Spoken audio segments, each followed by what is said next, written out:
Hello, आप देख रहे हैं आपका अपना news channel MP news TV और आपके साथ मैं हूं नम्रता बुंदेला।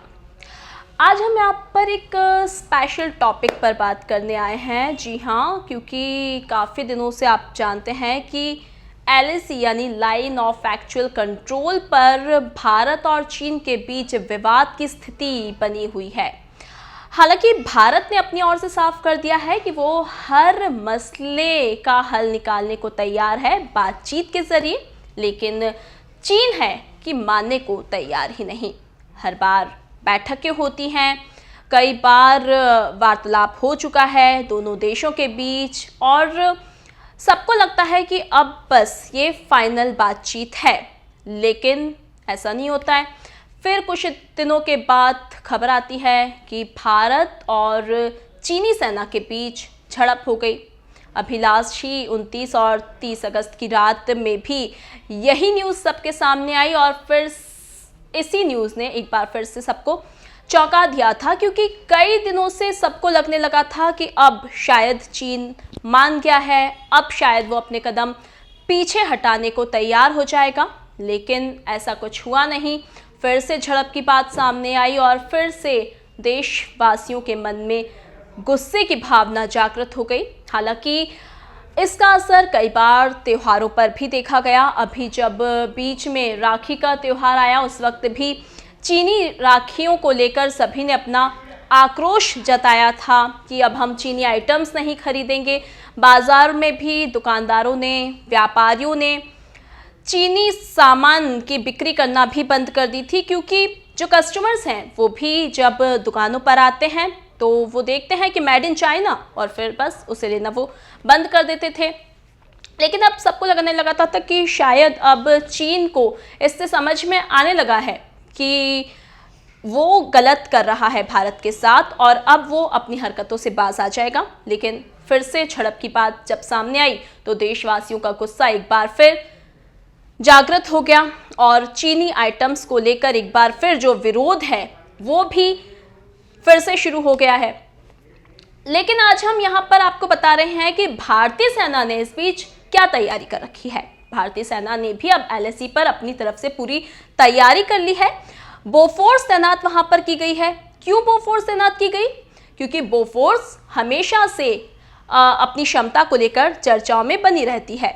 जब भी हथियारों को तैनात करने की बात सीमा पर आती है तो बोफोर्स का नाम सबसे पहले जहन में आता है लोगों के, क्योंकि बोफोर्स कई सालों पहले भी जब 1999 में कारगिल युद्ध हुआ था, उस समय भी बोफोर्स ने अपनी एक अहम भूमिका निभाई थी। बोफोर्स तोप है जो दुनिया के सबसे घातक हथियारों में से एक उसे माना जाता है और इसी बात को ध्यान में रखते हुए कारगिल युद्ध में भी बोफोर्स की जब तैनाती की गई थी तब उस समय भी दुश्मनों के छक्के छुड़ाने में बोफोर्स ने अपनी एक अहम भूमिका निभाई थी और आज भी यही कर रहा है भारत। एलएसी पर बोफोर्स की तैनाती की गई है और हवाई पट्टी वहां पर बनाने की तैयारी की जा रही है और इसके साथ ही बोफोर्स की क्षमता की अगर हम बात करें तो 155 मिलीमीटर लंबी बैरक वाली ये जो बोफोर्स है वो 27 किलोमीटर दूरी तक गोले दागने में कामयाब होती है। जब कारगिल युद्ध हुआ था उस समय की बात भी आपको यहाँ पर बताते हैं कि जब कारगिल युद्ध हुआ था 1999 में और कारगिल विजय दिवस की गाथा लिखने में भी बोफोर्स ने अपनी अहम भूमिका निभाई थी, क्योंकि कारगिल युद्ध के दौरान क्या हुआ था कि वहाँ पर काफ़ी सारी घाटियाँ थीं, ऊंची ऊंची पहाड़ियाँ वहाँ पर थीं और दुश्मन ऊंचाई पर अपने बंकर बनाकर टेंट लगाकर वहाँ बैठा हुआ था। कारगिल युद्ध के दौरान भी भारतीय सेना को ये समझ नहीं आ रहा था कि अब इस युद्ध को कैसे जीता जाए, कैसे इस युद्ध की समाप्ति होगी।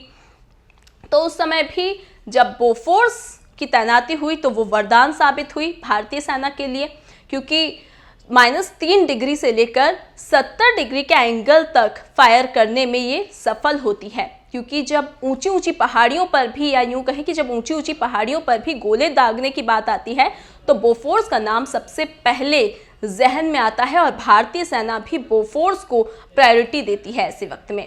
तो जब कारगिल युद्ध के दौरान बोफोर्स की तैनाती जब वहां पर की गई थी, तब ऊंची ऊंची पहाड़ियों पर भी दुश्मनों के छक्के छुड़ाने के लिए बोफोर्स ने वरदान की तरह ये भारतीय सेना के काम आई थी। और अब फिर से जब LAC पर चीन के साथ झड़प की बात सामने आई है, तब भी बोफोर्स की वहां पर तैनाती कर दी गई है। क्यों? क्योंकि चीन को ये समझ आ जाए कि अब जब बोफोर्स की तैनाती हो गई है तो भारतीय सीमा में घुसना मुश्किल ही नहीं बल्कि नामुमकिन भी है, और चीन को ये बात समझ आ जाए कि बातचीत से हल निकाल लें, वरना भारत उसके हर सवाल का जवाब देने के लिए आज भी तैयार खड़ा है। और इस बार तो भारत ने भी ये तय कर लिया है कि वो अब किसी भी कीमत पर अपने कदम पीछे नहीं हटाएगा।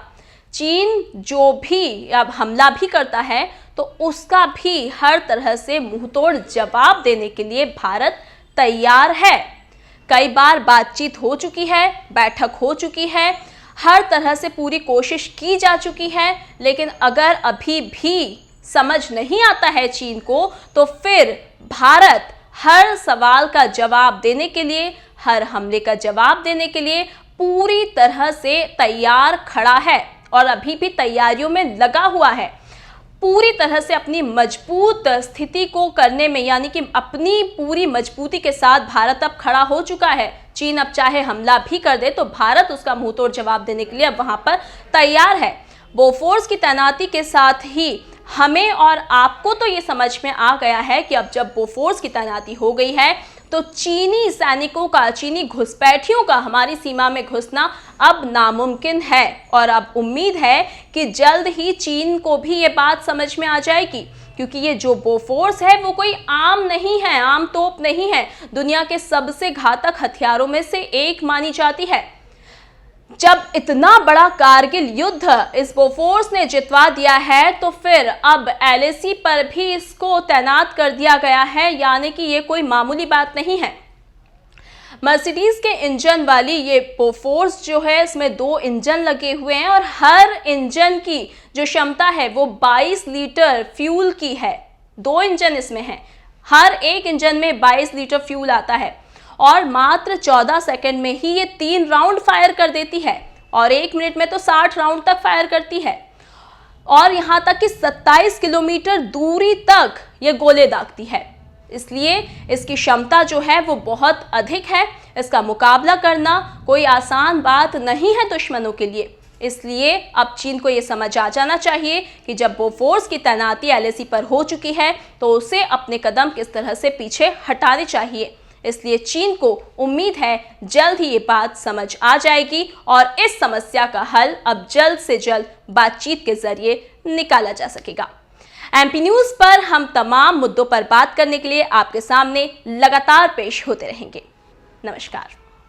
MP की नब्ज, MP का हाल, मध्य प्रदेश की हर खबर MP न्यूज़ TV के साथ। लगातार खबरों के लिए सब्सक्राइब करें हमारा YouTube channel MP news TV। Latest updates के लिए बेल आइकन दबाना जरा भी न भूलें।